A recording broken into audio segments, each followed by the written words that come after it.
আসসালামু আলাইকুম। Hello everyone. কে কোথা থেকে ভিডিওটা দেখছেন অবশ্যই কমেন্ট করে জানাবেন। আর আমার ভিডিওতে একটা লাইক, কমেন্ট, শেয়ার করে পাশে থাকবেন। আজকে মুরগির মাংস রান্না করছি। মুরগির মাংস ভুনা, মাছ ঝোল আর গরুর মাংস। তো চলুন বেশি কথা না বলে ভিডিওটা শুরু করা যাক। এই যে মাছের ঝোল রান্না হয়ে গেছে, মুরগির মাংসও কিন্তু রান্না হয়ে গেছে।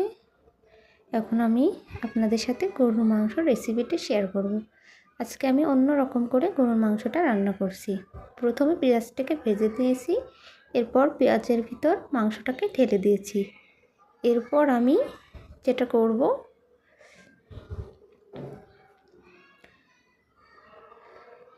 সব ধরনের মশলা, জিরা, রসুন, পেঁয়াজ, আসলে মশলা যা যা লাগে সেগুলো আমি দিয়ে দেবো।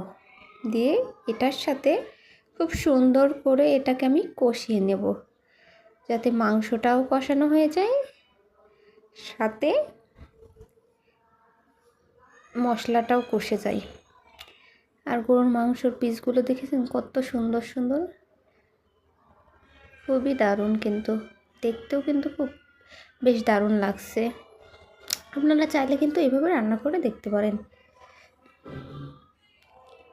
এটাকে আমি খুব সুন্দর করে কষিয়ে নেব।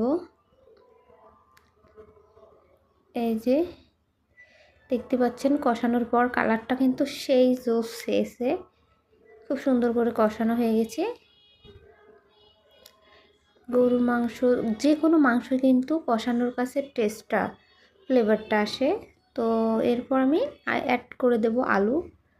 ভেজে রাখছিলাম, আলুটাকে অ্যাড করে দিয়েছি। এরপর দেখুন মাংসটা প্রায় হয়ে গেছে। আর ভিডিওটা ভালো লাগলে অবশ্যই কিন্তু লাইক, কমেন্ট, শেয়ার করে পাশে থাকবেন।